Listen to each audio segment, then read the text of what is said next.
ऐसे ही educational video को पाने के लिए मेरे चैनल को सब्सक्राइब करें और साथ में बेल आइकन को प्रेस करें ताकि मेरे आने वाले वीडियो की नोटिफिकेशन आपको मिल सके। Okay, now let's start. Hello friends, कैसे हो आप सब। मैं विकास आपका स्वागत करता हूं आपके अपने ही YouTube channel E study with Anil sir में। जैसा कि आप जानते हैं, अभी हम प्राचीन भारत का इतिहास अर्थात एंशिएंट हिस्ट्री ऑफ इंडिया पढ़ रहे हैं। एंशिएंट हिस्ट्री के इस सीरीज़ में हमने मौर्योत्तर काल तक पूरा पढ़ लिया है। हमने भारतीय राजवंश तथा विदेशी शासनों द्वारा राज किए गए राजाओं के बारे में पूर्ण रूप से अध्ययन कर लिया है। और अगर आपने अभी तक हमारे इन सभी वीडियोस को नहीं देखा है तो आप हमारे इसी channel E study with Anil sir के प्लेलिस्ट एंशिएंट हिस्ट्री में जाकर इन सभी वीडियोस को देख सकते हैं। तो दोस्तों, आज हम पढ़ने वाले हैं अपने अगले राजवंश गुप्त वंश के बारे में। गुप्त वंश प्राचीन भारत के प्रमुख राजवंशों में से एक था। मौर्य वंश के पतन के बाद भारत में राजनैतिक एकता लगभग समाप्त सी हो गई थी। कई राजाओं ने इन एकता को लाने का भरसक प्रयास किया, लेकिन कोई भी सक्सेसफुल ना हो सका। मौर्य काल के समाप्त होने के बाद राजनैतिक एकता को पुनर्स्थापित करने का पूरा श्रेय गुप्त वंश को ही जाता है। इस वंश की स्थापना श्री गुप्त ने की। गुप्त वंश के काल को स्वर्ण काल भी कहते हैं, क्योंकि इस समय यह वंश हर क्षेत्र में, जैसे कि कला के क्षेत्र में, साहित्य के क्षेत्र में, विज्ञान के क्षेत्र में, सभी क्षेत्रों में अग्रिम था। इस काल में भारत का नेपोलियन कहे जाने वाले समुद्रगुप्त तथा विक्रमादित्य की उपाधि धारण किए चंद्रगुप्त द्वितीय जैसे महान शासकों ने राज किया। दोस्तों, इस शॉर्ट इंट्रोडक्शन के बाद अब बारी है गुप्त साम्राज्य के बारे में डिटेल्ड स्टडी करने की। तो दोस्तों, यह मेरा आपसे वादा है कि इस लेक्चर के बाद आपको गुप्त साम्राज्य से कोई भी डाउट नहीं रह जाएगा, आपके सारे डाउट क्लियर हो जाएंगे। तो आप शुरू करते हैं अपने अगले राजवंश गुप्त वंश के बारे में, वो भी बिना किसी देरी के। गुप्त साम्राज्य की जानकारी के प्रमुख स्रोत। दोस्तों, सबसे पहले तो हमें उन स्रोतों के बारे में जानना होगा जहाँ से हमें गुप्त साम्राज्य के बारे में जानकारी प्राप्त होती है। ये मुख्यतः 4 स्रोत हैं। पहले तो विशाख दत्त के द्वारा लिखी हुई बुक देवी चंद्रगुप्तम। देवी चंद्रगुप्तम में गुप्त साम्राज्य के बारे में हमें जानकारी प्राप्त होती है। दूसरा है हरिशेन के द्वारा लिखी गई प्रयाग प्रशस्ति। हरिशेन ने जो प्रयाग प्रशस्ति लिखी हुई है उसमें भी हमें गुप्त साम्राज्य के बारे में बहुत सारी जानकारी प्राप्त होती है। अगला देखते हैं फाहियान। दोस्तों, जैसा कि आप जानते हैं कि फाहियान एक चीनी यात्री था जो कि चंद्रगुप्त विक्रमादित्य अर्थात चंद्रगुप्त द्वितीय के दरबार में आया था, और इन्होंने बहुत सारे लेख लिखे हुए हैं जिसके माध्यम से हमें ये पता चलता है कि गुप्त साम्राज्य के राजा कैसे थे, उस समय राज्य में शासन व्यवस्था कैसी थी। इन सभी के बारे में, गुप्त साम्राज्य के बारे में पूर्ण जानकारी हमें फाहियान के द्वारा लिखे गए लेखों से मिलती है। अगला है भानुगुप्त के द्वारा लिखा हुआ एरन अभिलेख। एरन अभिलेख से भी हमें गुप्त साम्राज्य के बारे में बहुत सारी जानकारी प्राप्त होती है। तो दोस्तों, ये थे कुछ प्रमुख स्रोत जिनके माध्यम से हमें गुप्त साम्राज्य के बारे में पता चलता है। आगे देखते हैं। गुप्त वंश बिहार तथा उत्तर प्रदेश के इलाकों तक फैला हुआ था। सबसे पहले अगर बात करें तो जो ये गुप्त वंश था ये बिहार और उत्तर प्रदेश के इलाकों में फैला हुआ था। सर्वाधिक गुप्त मुद्राएं एवं अभिलेख यूपी से ही प्राप्त हुए हैं। अगर हम बात करें कि जो हमें लेख और मुद्रा ये सारी चीज़ें जो हमें मिली हुई हैं आज की डेट में, वो सबसे ज़्यादा उत्तर प्रदेश से ही प्राप्त हुई हैं। तो इससे हमें ये जानने में बहुत ही आसानी होती है कि इनकी जो प्रारंभिक जो इन्होंने शासन व्यवस्था, उनकी जो राजकाज सबसे पहले स्टार्ट हुआ था वो उत्तर प्रदेश और बिहार के क्षेत्रों से ही हुआ था। गुप्त वंश की स्थापना श्री गुप्त ने 240 से 280 में की थी। सबसे पहले तो मैं आपको बता दूं कि गुप्त वंश की स्थापना किसने की थी। दोस्तों, ये बहुत ही इंपॉर्टेंट क्वेश्चन है, कई बार एग्जाम में पूछा जा चुका है कि गुप्त वंश की स्थापना किसने की है, तो आपको बताना है श्री गुप्त ने की। इन्हें आदि पुरुष के नाम से भी जाना जाता है। दोस्तों, श्री गुप्त को किस नाम से जाना जाता है? आदि पुरुष। श्री गुप्त का उत्तराधिकारी घटोत्कच था। श्री गुप्त का जो नेक्स्ट वंशज था वो कौन था? उसका नाम था घटोत्कच। गुप्त वंश का प्रथम महान सम्राट चंद्रगुप्त प्रथम था। यह 320 एडी में गद्दी पर बैठा। दोस्तों, अगर हम बात करें श्रीगुप्त और घटोत्कच, ये तो बस ऐसे ही राजा थे, ये बहुत ही प्रतापी शासक नहीं थे, लेकिन इन्होंने गुप्त वंश की नींव डाली। तो अब हम अगला प्रतापी शासक, जो सबसे पहला प्रतापी शासक है जिसे हम वास्तविक संस्थापक भी कहते हैं, वो है चंद्रगुप्त प्रथम। तो चंद्रगुप्त प्रथम गुप्त वंश का प्रथम महान सम्राट था, और चंद्रगुप्त प्रथम ने लिच्छवी राजकुमारी कुमार देवी से विवाह भी किया। चंद्रगुप्त प्रथम ने महाराजाधिराज की उपाधि धारण की। दोस्तों, चंद्रगुप्त प्रथम ने कौन सी उपाधि धारण की थी? वो थी महाराजाधिराज। गुप्त संवत की स्थापना चंद्रगुप्त प्रथम ने ही की। दोस्तों अगर एग्जाम में आपसे पूछा जाता है गुप्त संवत की स्थापना किसने की, तो आपको बताना है कि चंद्रगुप्त प्रथम ने की 319 ईस्वी में। चंद्रगुप्त प्रथम का उत्तराधिकारी समुद्रगुप्त हुआ, जो 335 ईस्वी में राजगद्दी पर बैठा। दोस्तों ये भी बहुत इंपॉर्टेंट क्वेश्चन है। समुद्रगुप्त चंद्रगुप्त प्रथम के उत्तराधिकारी थे। चंद्रगुप्त प्रथम के बाद समुद्रगुप्त ही राजगद्दी पर बैठे। समुद्रगुप्त ने आर्यवर्त के 9 शासकों और दक्षिणावर्त के 12 शासकों को पराजित किया। दोस्तों अगर हम बात करें समुद्रगुप्त के बारे में, तो ये बहुत ही ज़्यादा प्रतापी शासक थे गुप्त वंश के। अभी तक के जितने भी राजा हुए हैं गुप्त वंश में, उसमें सबसे ज़्यादा प्रतापी समुद्रगुप्त ही थे। समुद्रगुप्त ने 9 शासकों को, आर्यावर्त के 9 शासकों को, और दक्षिणावर्त की बात करें तो 12 शासकों को इन्होंने पराजित किया। इन्हीं विजयों के कारण इन्हें भारत का नेपोलियन भी कहा जाता है।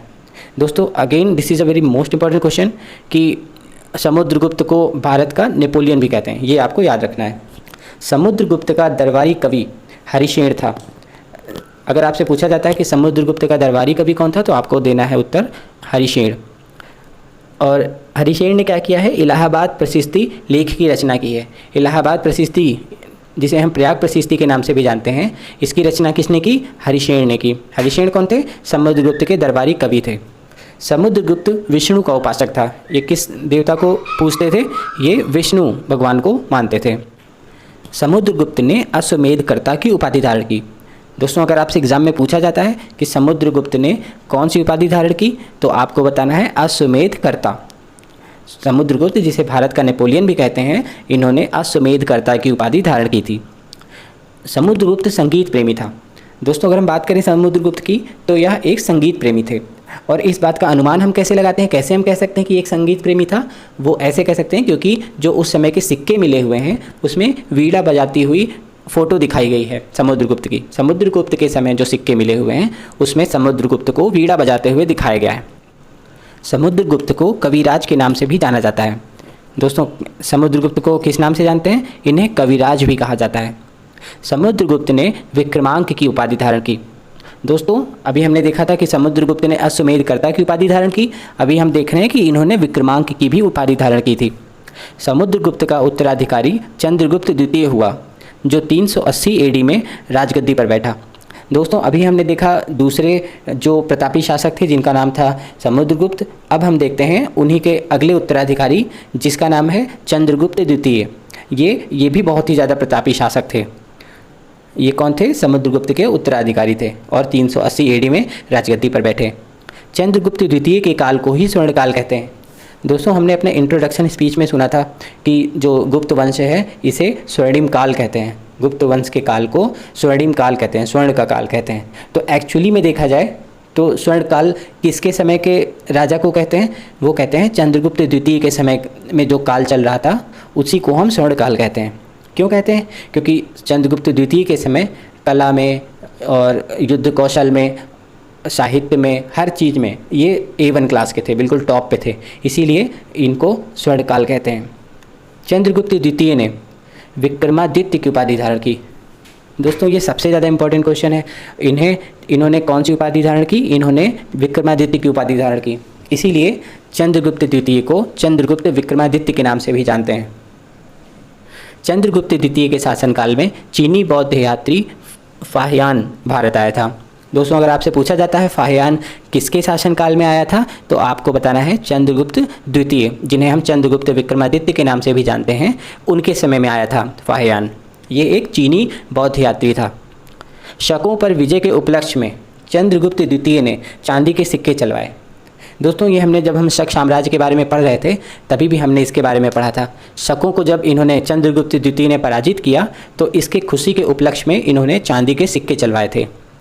चंद्रगुप्त द्वितीय का उत्तराधिकारी कुमारगुप्त प्रथम था। अगर हम बात करें कुमारगुप्त, ये कौन थे? चंद्रगुप्त विक्रमादित्य के उत्तराधिकारी थे।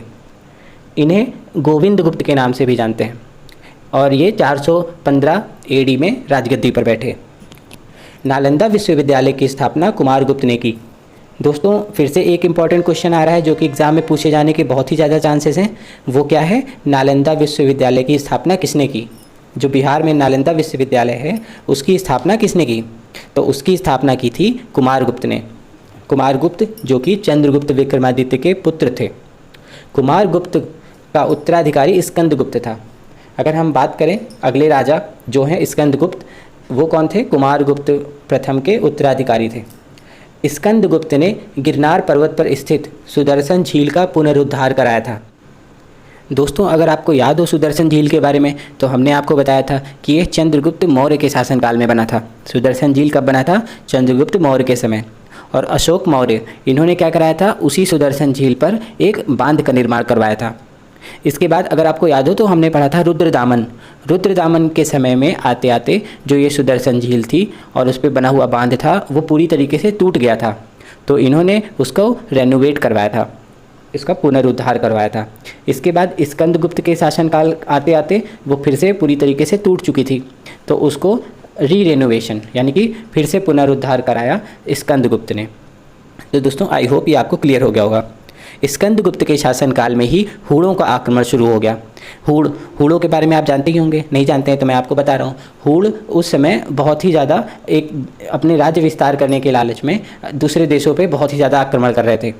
तो इनका आक्रमण दिन पर दिन बढ़ता जा रहा था, और इन्होंने जब गुप्त वंश चल रहा था, स्कंदगुप्त का समय चल रहा था, तब इन्होंने स्कंदगुप्त के शासन पर भी इन्होंने आक्रमण किया। तो हूणों का आक्रमण कब हुआ था? स्कंदगुप्त के शासनकाल में ही हुआ था।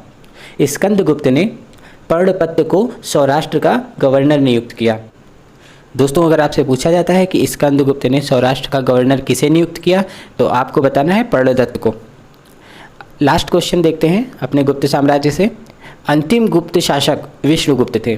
दोस्तों, अगर आपसे पूछा जाता है कि अंतिम गुप्त शासक कौन थे, तो आपको बताना है विष्णुगुप्त। अब हम कुछ इनके राज्य प्रशासन के बारे में देखते हैं। गुप्त वंश के लोग धारण गोत्र के थे। अगर आपसे पूछा जाता है कि ये किस गोत्र के थे गुप्त वंश के लोग, तो आपको बताना है धारण गोत्र के। और इनकी राजधानी कौन थी? वही पाटलिपुत्र। गुप्त साम्राज्य की सबसे बड़ी प्रादेशिक इकाई देश थी। अगर हम बात करें सबसे बड़ी प्रादेशिक इकाई, सबसे बड़ा क्या था, तो ये इनकी सबसे बड़ी प्रादेशिक इकाई देश थी, जिसका शासन गोपना कहा जाता था। जिसके शासन को क्या कहते थे? गोपना कहते थे। देश के शासन को गोपना कहा जाता था। एक दूसरी प्रादेशिक इकाई भूक्ति थी, जिसके शासक उपरिक कहलाते थे। अगर हम बात करें कि देश की जो सबसे बड़ी प्रादेशिक इकाई होती थी उसको देश कहते थे, और देश का जो शासन चलाता था उसको गोपना कहते थे। और जो एक दूसरी प्रादेशिक इकाई थी जिसका नाम था भूक्ति, और इसके शासक को हम उपरिक कहते थे। भूक्ति के नीचे अगर हम आते हैं तो विषय नामक प्रशासनिक इकाई होती थी, जिसके प्रमुख विषयपति कहलाते थे। सबसे बड़ा होता है देश, देश के नीचे आता है भूक्ति, भूक्ति के नीचे क्या आता है? विषय, और विषय का जो प्रमुख होता था उसे हम विषयपति कहते थे। पुलिस विभाग का मुख्य अधिकारी दंडपाशिका कहलाता था। अगर हम गुप्त साम्राज्य की बात करें तो उनके समय में जो पुलिस विभाग होता था उन्हें हम क्या कहते थे? दंडपाशिका। पुलिस विभाग के साधारण कर्मचारियों को चाट एवं भाट कहा जाता था। पुलिस का जो डिपार्टमेंट था तो उसमें जो साधारण कर्मचारी थे उन्हें चाट एवं भाट कहते थे। प्रशासन की सबसे छोटी इकाई ग्राम थी। दोस्तों, अभी हमने देखा कि सबसे बड़ी इकाई कौन सी थी? देश, और सबसे छोटी इकाई की बात करें तो वो थी ग्राम। और ग्राम का जो प्रशासन किसके द्वारा संचालित होता था? ग्राम सभा के द्वारा संचालित होता था। और ग्राम सभा का मुखिया ग्रामीक कहलाता था। ग्राम सभा का मुखिया क्या कहलाता था? ग्रामीक। एवं अन्य सदस्य महत्तर कहलाते थे। ग्राम इनकी सबसे छोटी प्रशासनिक इकाई थी और जिसको ग्राम सभा के द्वारा संचालित किया जाता था, और इसका मुखिया ग्रामीक कहलाता था, और जो सदस्य होते थे उन्हें हम महत्तर कहते थे। ग्राम समूहों की छोटी इकाई को पेठ कहा जाता था। ग्राम समूहों की जो छोटी इकाई होती थी उसे पेठ कहते थे।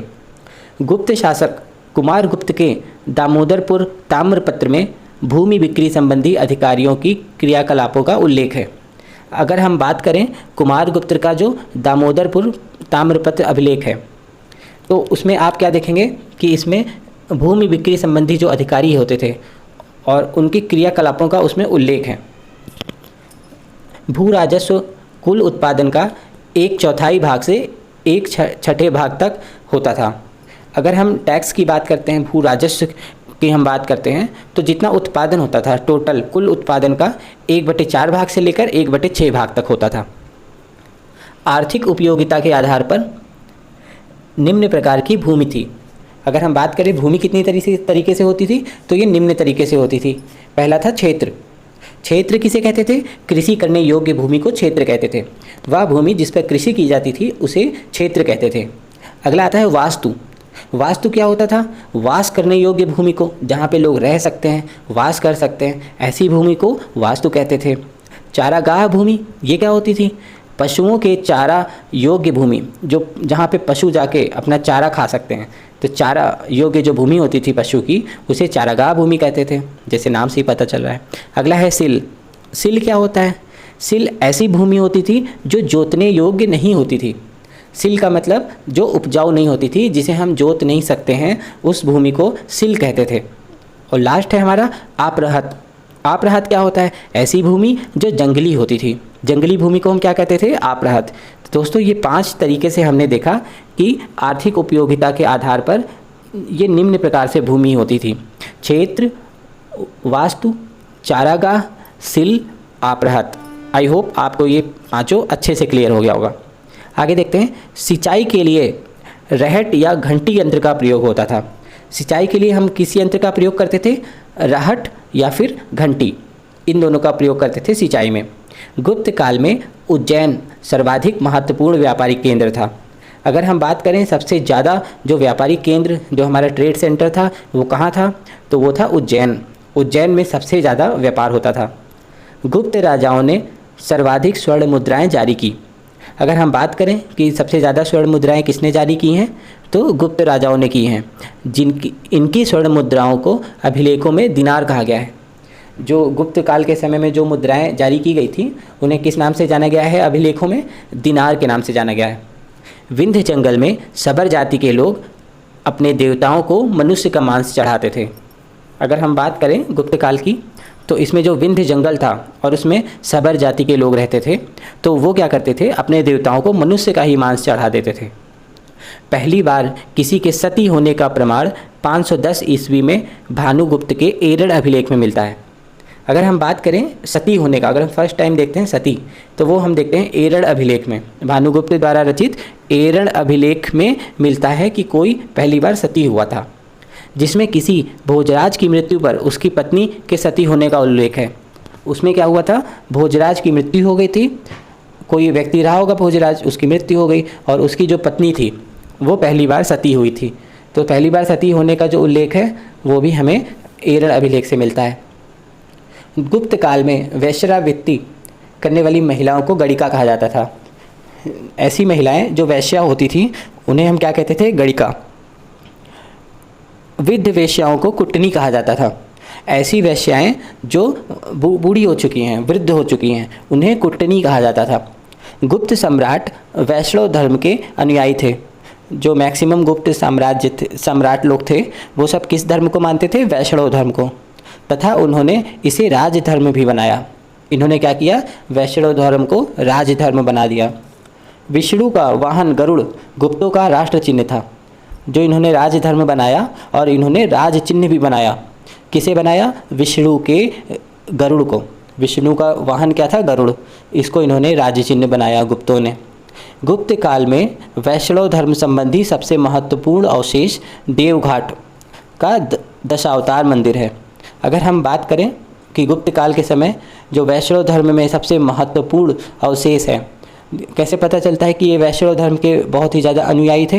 वो ऐसे पता चलता है कि जो देवगढ़ कहाँ है? ललितपुर ज़िले में है। उसमें दशावतार मंदिर है, तो वो मंदिर गुप्त काल के समय की है। यह बेतवा नदी के तट पर स्थित है। अजंता में निर्मित कुल 29 गुफाओं में वर्तमान में केवल 6 ही शेष हैं। अगर हम बात करें 29 गुफाएं थी अजंता में, लेकिन आज के समय केवल 6 ही बचे हुए हैं, जिसमें गुफा नंबर 16 और 17 गुप्तकालीन है। गुफा नंबर 16-17 कब की हैं? गुप्त काल की हैं। इसमें गुफा नंबर 16 में उत्कीर्ण भरणासन राजकुमारी का चिन्ह प्रशंसनीय है। तो इसमें जो भरणासन राजकुमारी थी, तो उनका जो चित्र है वो बहुत ही प्रशंसनीय है। गुफा नंबर 17 के चित्र को चित्रशाला भी कहा जाता है। चित्रशाला कहते हैं गुफा नंबर 17 के चित्र को। इस चित्रशाला में बुद्ध के जन्म, महाभिनिष्क्रमण तथा महापरिनिर्वाण की घटनाओं से संबंधित चित्र उद्धृत किए गए हैं। इसमें जब भगवान बुद्ध ने महाभिनिष्क्रमण किया था, जब घर से निकल गए थे, घर त्याग दिया था और महापरिनिर्वाण जब इन्होंने इस पूरे लोक को छोड़ दिया था, तो उस समय के जो चित्र हैं वो वहाँ पे अंकित किए गए हैं। अजंता की गुफाएं बौद्ध धर्म की महायान शाखा से संबंधित हैं। 2 शाखा था, एक हीनयान एक महायान। तो जो अजंता की गुफाएं हैं वो बौद्ध धर्म के महायान शाखा से संबंधित हैं। गुप्त काल में निर्मित अन्य गुफा बाघ की गुफा है, जो बाघ नामक स्थान पर विंध्य पर्वत को काट कर बनाई गई है। अगर हम बात करें कि गुप्त काल में जो निर्मित गुफा है, जो गुप्त काल में जो गुफा बनवाई गई थी, उसका नाम है बाघ। बाघ क्यों नाम है? क्योंकि ये मध्य प्रदेश में धार नामक जिला पे हैं और उस जगह का नाम है बाघ। तो वहाँ पे जो बनाई गई है गुफा, उसे हम कौन सा गुफा कहते हैं? बाघ गुफा कहते हैं। और ये विंध्य पर्वत को काट कर बनाई गई थी। चंद्रगुप्त द्वितीय के शासनकाल में संस्कृत भाषा का सबसे प्रसिद्ध कवि कालिदास थे। अगर हम बात करें चंद्रगुप्त द्वितीय के शासनकाल में, उस समय जो इनके सबसे प्रसिद्ध, कालिदास के बारे में कौन नहीं जानता है? तो कालिदास किसके समय में थे? चंद्रगुप्त द्वितीय के समय में ही थे। इसीलिए तो चंद्रगुप्त द्वितीय के शासनकाल को हम स्वर्णकाल कहते हैं। चंद्रगुप्त द्वितीय के दरबार में रहने वाला आयुर्वेदाचार्य धन्वंतरी थे। अगर हम बात करें धन्वंतरी को कौन नहीं जानता है? आयुर्वेदाचार्य थे सबसे बड़े, ये भी चंद्रगुप्त द्वितीय के दरबार में ही थे। दोस्तों, अगर हम आपको बात बताएं तो इनके में थे धन्वंतरी चंद्रगुप्त द्वितीय के समय, और कौन थे? आर्यभट्ट भी चंद्रगुप्त द्वितीय के समय में थे। तीसरे कालिदास, और उसके बाद कौन थे? वराहमिहिर। ये 4 सबसे महान लोग चंद्रगुप्त द्वितीय के दरबार में ही थे। दोस्तों, एक बार मैं फिर से रिपीट करना चाहूँगा। पहले थे धन्वंतरी, जो आयुर्वेदाचार्य थे, आर्यभट्ट जो बहुत बड़े मैथमेटिशियन थे, और कालिदास जो बहुत बड़े संस्कृत के प्रकांड पंडित थे, और लास्ट में वराहमिहिर। ये सारे के सारे कहाँ पे थे? चंद्रगुप्त द्वितीय के ही राज दरबार में थे। गुप्त काल में विष्णु शर्मा द्वारा रचित पंचतंत्र को संसार का सर्वाधिक प्रचलित ग्रंथ माना जाता है। गुप्त काल के समय में ही जो विष्णु शर्मा ने लिखा हुआ था पंचतंत्र, उसको संसार का सबसे ज़्यादा प्रचलित प्रचलित ग्रंथ माना जाता है। बाइबिल के बाद इसका दूसरा स्थान है। बाइबिल के बाद अगर हम बात करें, बाइबिल तो प्रथम है, इसके बाद दूसरा पंचतंत्र ही है जो सबसे ज़्यादा सर्वाधिक प्रचलित ग्रंथ है। इसे 5 भागों में बांटा गया है। कौन कौन से 5 भाग हैं? मित्रभेद, मित्रलाभ, संधि विग्रह, लब्ध प्रणाश और अपरीक्षाकारित्र। ये इनके 5 भागों में बांटा गया है पंचतंत्र को, और जो कि सबसे ज़्यादा प्रचलित ग्रंथ है बाइबिल के बाद। आर्यभट्ट ने आर्यभट्टियम एवं सूर्य सिद्धांत नामक ग्रंथ लिखे हैं। दोस्तों, ये बहुत ही इंपॉर्टेंट क्वेश्चन है। अगर आपसे पूछा जाता है कि आर्यभट्ट ने क्या लिखा हुआ है, कौन सी ग्रंथ की रचना की है, तो आपको बताना है कि आर्यभट्टियम एवं सूर्य सिद्धांत। आर्यभट्टियम एवं सूर्य सिद्धांत, इसकी रचना किसने की? आर्यभट्ट ने। इसी में सबसे पहले बताया गया है कि पृथ्वी सूर्य के चारों ओर घूमती है। अगर हम बात करें कि पृथ्वी किसके चारों ओर घूमती है? सूर्य के चारों ओर घूमती है। तो ये चीज़ सबसे पहले किसने बताया था? आर्यभट्ट ने बताया था। आर्यभट्ट के बारे में आप जानते ही हैं, इन्होंने शून्य की खोज की थी। आर्यभट्ट चंद्रगुप्त विक्रमादित्य के शासनकाल में थे, उन्हीं के राज दरबार में रहते थे। चंद्रगुप्त विक्रमादित्य के दरबार में रहने वाला प्रमुख विद्वान वराहमिहिर, धन्वंतरी, ब्रह्मगुप्त आदि थे। चंद्रगुप्त द्वितीय के समय में ही ये सारे विद्वान लोग रहते थे, वराहमिहिर, धन्वंतरी, ब्रह्मगुप्त आदि। पुराणों की वर्तमान रूप में रचना गुप्त काल में ही हुई। जो हम आज के समय में जो हम ये पुराण पढ़ते हैं, तो ये गुप्त काल में ही इसकी रचना हुई थी। पहले जितने भी पुराण होते थे उसको अच्छे से ट्रांसलेट करके गुप्त काल में ही लिखी गई हैं दोबारा से, उसी को हम आज के समय में पढ़ाई करते हैं। इसमें ऐतिहासिक परंपराओं का उल्लेख है। फिर संस्कृत गुप्त राजाओं की प्रशासकीय भाषा थी। अगर हम बात करें कि गुप्त काल के समय में जो राजा होते थे वो कौन सी भाषा का प्रयोग करते थे अपने राजकाज करने में, तो वो करते थे संस्कृत भाषा का प्रयोग। गुप्त काल में चांदी के सिक्कों को रुपयका कहा जाता था। क्या कहते थे? चांदी के सिक्कों को रुपयका। और याज्ञवल्क्य, नारद, कात्यायन एवं बृहस्पति, इन स्मृतियों की रचना गुप्त काल में ही हुई। गुप्त काल के समय में ही इन स्मृतियों की रचना हुई थी। मंदिर बनाने की कला का जन्म गुप्त काल में ही हुआ था। अगर हम बात करें मंदिर बनाने की, हमने बताया था ना कि जो गुप्त काल में ही स्वर्ण काल कहते हैं, इसमें कला, साहित्य सभी में ये टॉप पे थे। तो मंदिर बनाने की जो कला, इसका जो निर्माण हुआ, जो जन्म हुआ, वो कहाँ हुआ था? गुप्त काल में ही हुआ था। गुप्त काल लौकिक साहित्य की सर्जना के लिए स्मरणीय है। भास के 13 नाटक इसी काल के हैं। अगर हम बात करें महाकवि भास के बारे में, तो उन्होंने जो 13 नाटक लिखे हुए हैं वो भी इसी काल के हैं, गुप्त काल के। शूद्रक का लिखा नाटक मृच्छकटिकम या माटी की खिलौना गाड़ी, जिसमें निर्धन ब्राह्मण के साथ वैश्या का प्रेम वर्णित है, ये प्राचीन नाटकों में सर्वश्रेष्ठ माना जाता है। तो अगर हम आपसे पूछा जाता है कि शूद्रक ने कौन सा नाटक लिखा हुआ है, तो आपको बताना है मृच्छकटिकम। मृच्छकटिकम एक प्रेम कहानी है, किसके किसके बीच? एक निर्धन ब्राह्मण और एक वैश्या के बीच। ये है मृच्छकटिकम, इसको शूद्रक ने लिखा हुआ है, बहुत इंपॉर्टेंट है ये। कालिदास की कृति अभिज्ञान शाकुंतलम, ये क्या है? ये भी एक प्रेम कहानी है, राजा दुष्यंत एवं शकुंतला के बीच में प्रेम कहानी है ये। इसको किसने लिखा है? कालिदास ने। क्या लिखा है? अभिज्ञान शाकुंतलम। ये प्रथम भारतीय रचना है जिसका अनुवाद यूरोपीय भाषाओं में हुआ। यूरोपीय भाषाओं में सबसे पहला अनुवाद इसी का हुआ है, अभिज्ञान शाकुंतलम का। Bhagavad Gita is the second, और सेकंड नंबर पे कौन सी है? भगवत गीता। सबसे पहले क्या हुआ है? कालिदास का अभिज्ञान शाकुंतलम हुआ है, उसके बाद भगवत गीता हुआ है। सांस्कृतिक उपलब्धियों के कारण गुप्त काल को भारतीय इतिहास का स्वर्ण काल कहा जाता है। ये जो इतने सारे सांस्कृतिक उपलब्धियां हुई हैं, इसी के कारण इनके समय को, गुप्त काल के समय को क्या कहते हैं? स्वर्ण काल कहा जाता है। तो दोस्तों, इसी के साथ ही गुप्त काल हमारा यहीं पर समाप्त होता है। आशा करते हैं कि आपको एक एक पॉइंट अच्छे से क्लियर हो गया होगा। और अगर आपको अभी तक कोई भी डाउट है, अगर कुछ भी पॉइंट ऐसा है जो हमने छोड़ दिया है, या आपको लगता है कि आपको समझ में नहीं आया है, तो वो सारी चीज़ें आप हमें कमेंट सेक्शन में लिखकर हमसे पूछ सकते हैं। और अगर आपको वीडियो अच्छी लगी हो तो आप लाइक का बटन प्रेस करना ना भूलें, और अपने दोस्तों के साथ, अपने रिश्तेदारों के साथ और सभी के साथ, हर जगह पे ये वीडियो आप फैला दो, सबके साथ शेयर करो। और हमारे channel E study with Anil sir को ज़्यादा से ज़्यादा सब्सक्राइब करो। तो दोस्तों, अब हम मिलते हैं अपनी अगली इंटरेस्टिंग वीडियो में, जो कि होगी वर्धन वंश के बारे में। तब तक ऐसे ही हंसते रहिए, पढ़ते रहिए और हमारे चैनल को ज़्यादा से ज़्यादा सब्सक्राइब करते रहिए। धन्यवाद।